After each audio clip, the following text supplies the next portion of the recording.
జై భీమ్. గత 4 రోజుల్లో జరుగుతున్న ఈ ఇష్యూ ఏంటంటే, ఇక్కడ ముంజేరు గ్రామంలో జరుగుతున్నటువంటి అన్యాయం దళితుల మీద రోజు రోజుకి పెరిగిపోతుంది. ఏదైతే ఇక్కడ ఈ భోగాపురం స్టేషన్ పరిధిలో కౌంటర్ ఎఫ్ఐఆర్ కింద వీళ్ళ మీద 19 మంది మీద ఎఫ్ఐఆర్ అనేది నమోదు చేయడం జరిగింది. అలాగే ఈ ఎఫ్ఐఆర్లో ఉన్నటువంటి వ్యక్తులు స్టూడెంట్స్ కూడా ఉన్నారు. ఇందులో ఈ స్టూడెంట్స్ మీద కూడా భారం పడేటట్టు పోలీస్ డిపార్ట్మెంట్ అవనివ్వండి, రెవెన్యూ యంత్రాంగం అవనివ్వండి, అలాగే పంచాయతీ డిపార్ట్మెంట్ అవనివ్వండి, ఎవరెవరైతే అధికారులు అవనివ్వండి, ఎవరెవరైతే పొలిటికల్ పార్టీ లీడర్స్ అవనివ్వండి, ఎవరెవరైతే వీళ్ళందరి మీద కూడా తీవ్ర జాప్యం చేసి వీళ్ళందరి మీద ఎఫ్ఐఆర్ వేయడానికి ప్రయత్నించినటువంటి వ్యక్తులు ఉన్నారు.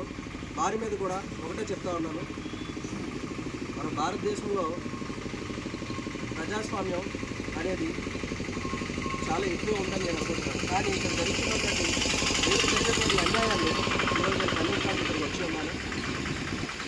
వీళ్ళందరి మీద పడినటువంటి ఎఫ్ఐఆర్ని తక్షణమే గౌరవ ఉన్నత న్యాయస్థానాన్ని ఆశ్రయించి ఈ 19 మీద ఉన్నటువంటి ఎఫ్ఐఆర్ కూడా క్యాష్ చేపిస్తారని ఈరోజు మీ అందరికీ కూడా మాట్లాడుతూ ఉన్నాను. అలాగే మరి ముఖ్యంగా ఎవరెవరైతే వీళ్ళందరిపైన దాడికి ప్రయత్నించారో వాళ్ళందరి మీద కూడా ఎఫ్ఐఆర్ అనేది నమోదు చేయడం జరిగింది. SC/ST చట్టం కింద, అలాగే భారత న్యాయ సంహిత చట్టం కింద కూడా ఎఫ్ఐఆర్ నమోదు చేశారు. కానీ వారిని అరెస్ట్ చేయడంలో తీవ్ర జాప్యం చేస్తున్నటువంటి పోలీస్ డిపార్ట్మెంట్కి నేను ఒకటే చెప్తా ఉన్నాను, దయచేసి చెప్తా ఉన్నాను, ఆధారాలు మనకు మరి ముఖ్యంగా కావాల్సింది ఈ SC/ST అట్రాసిటీ కేసుల్లో ఆధారాలు. వీరందరి దగ్గర కూడా ఆధారాలు అనేవి ఉన్నాయి. ఆధారాలని పరిశీలించి చూసి ఏవైతే నాన్ బెయిలబుల్ సెక్షన్స్ కింద నమోదు చేసిన ఎఫ్ఐఆర్ అయితే ఉందో దాని ప్రకారంగా వారందరినీ కూడా తక్షణమే అరెస్ట్ చేసి రిమాండ్కి పంపిస్తారని నేను మరీ కోరుకుంటూ ఉన్నాను. ఒకవేళ ఈ అరెస్ట్ చేయడంలో ఎవరైతే ఎక్యూజ్డ్ పర్సన్స్ ఉన్నారో వాళ్ళని అరెస్ట్ చేయడంలో జాప్యం కానీ జరిగినట్లయితే మాత్రం హోమ్ డిపార్ట్మెంట్కి వెళ్ళి ఛాలెంజ్ చేసి మరి వాళ్ళందరినీ కూడా అరెస్ట్ చేపిస్తారని కూడా మరొకసారి మీ అందరికీ చెప్తా ఉన్నాను. ముంజేరు ఇష్యూ అనేది అప్పుడు గౌరవ రాష్ట్ర SC కమిషన్ చైర్మన్ గారు వెక్టర్ ప్రసాద్ గారు కూడా రావడం జరిగింది. వచ్చారు కదమ్మా, మీ వచ్చారు. అప్పుడే క్లియర్ అయిపోద్ది అని అనుకునే ఇష్యూ ఇది నాకు తెలిసినంత వరకు. కానీ ఈ ఇష్యూ ఇంకా ఇంత ప్రొలాంగ్ జరిగి ఒకరి మీద ఒకరు దాడులు చేసి అంటే దళితుల మీద దాడి జరిగింది. ఎంత అన్యాయం అండి ఇది. అక్కడ ఉన్న గ్రౌండ్స్ ఏంటి, అక్కడ ఖాళీ ఉండడానికి ప్లేస్ ఉందా లేదా, వీళ్ళకి ఇబ్బంది కలుగుతుందా లేదా, అంటే దళితుల పైన ఇప్పటికీ అగ్ర కులస్తులు దాడి చేయడానికి ప్రయత్నిస్తారంటే మన సమాజం ఎలా ఉందో ఈరోజు ఇక్కడ వీళ్ళందరినీ చూస్తే అర్థమవుతుంది.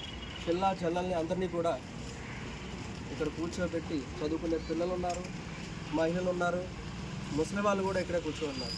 అంటే డెమోక్రసీ ఎక్కడ ఉందా అని ఈరోజు నేను క్వశ్చన్ చేస్తున్నాను. ప్రజాస్వామ్యంలో దేశంలో ఉన్నావా లేదా అని ఈరోజు కూడా మళ్ళీ ఒకసారి క్వశ్చన్ చేస్తున్నాను.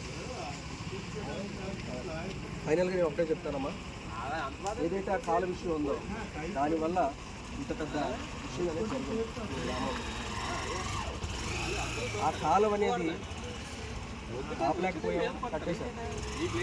ఇప్పటికైనా సరే ఆ కాలం అప్పుడు ఆపి ఏదైతే ఆ పాత వ్యవస్థ ఏదైతే జరిగింది అలాగే మళ్ళీ దారి మళ్ళించే ఇదిగా కూడా పోరాడి గెలిచి తీరుతామని చెప్పి ఈరోజు ఇక్కడ నేను ఈ భోగాపురం గడ్డ మీద నిల్చొని శపథం చేస్తూ ఉన్నాను. గుర్తుపెట్టుకోండి సోదరులారా, మనందరూ కూడా దళిత బిడ్డలు. డాక్టర్ బిఆర్ అంబేద్కర్ గారు మనందరికీ చదువును మాత్రమే ఆయుధంగా ఇచ్చారు. మనం ఎప్పుడూ కూడా అన్యాయంగా పోవు. ఇక్కడ రిలే నిరాహార దీక్ష చేస్తూ ఇది 4వ రోజు.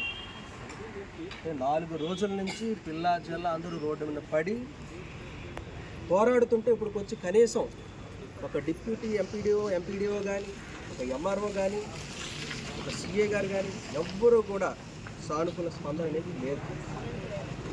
స్పందన లేని అధికారులు, స్పందన లేని పొలిటికల్ పార్టీ నాయకులు, స్పందన లేని డిపార్ట్మెంట్స్ కూడా ఇక్కడ మనం చూస్తూ ఉన్నాం. రేపు పొద్దున్న మనం ఫ్యూచర్లో వెళ్ళేసరికి ఈ పిల్లలకి ఏం నేర్పిస్తాం మనం? ఈ సమాజంలో ఉంటున్న ఈ పిల్లలు, చదువుకునే పిల్లలకి ఈరోజు ఈ ఈ ఇటువంటి కార్యకలాపాలకి వాళ్ళకి అవసరమా? నేను ఒక ప్రశ్న చేస్తాను. మీ అందరికీ నేను ఒకటే మాట చెప్తా ఉన్నాను. మీ మీద ఉన్న ఏదైతే 3 డిమాండ్లు ఉన్నాయో, మీకున్నట్టు 3 డిమాండ్లు, ఫస్ట్ మీ అందరి మీద పడినటువంటి ఏదైతే కౌంటర్ కంప్లైంట్ ఉందో దానిపైన నేను హైకోర్టుకు మూవ్ అయ్యి క్వాష్ చేసి, మీ అందరికీ క్వాష్ చేసి రిలీఫ్ ఇచ్చే బాధ్యత నాది ఫస్ట్. సెకండ్ పాయింట్, ఏదైతే ఈ కాల విషయం ఉంది కదండి, ఈ కాల విషయం కూడా తొందరగా పంచాయతీరాజ్ రూరల్ డెవలప్మెంట్కి కమిషనర్ గారికి కూడా మనం రిప్రజెంటేషన్ ఒకటి చేద్దాం. అది కూడా మూవ్ చేసి దాంట్లో కూడా మనమే నెగ్గినట్టు మనం ముందుకు పోదాం. మూడో పాయింట్ ఏంటంటే, ఏదైతే మనం ఈ ఎస్సీ చట్టం కింద వారి మీద వేసిన కంప్లైంట్ ఏదైతే ఉందో అందులో ఉన్న నిందితులందరినీ కూడా అరెస్ట్ చేసి రిమాండ్కి పంపించే వరకు కూడా పోరాడతామని చెప్పి మీ అందరికీ కూడా ప్రామిస్ చేస్తూ ఉన్నాను. మీరు ఎటువంటి కంగారేం పడవద్దు. మనకి చట్టం ఉంది.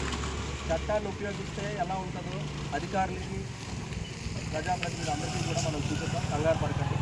జై భీమ్ సోదరులారా. జై భీమ్. Thank you.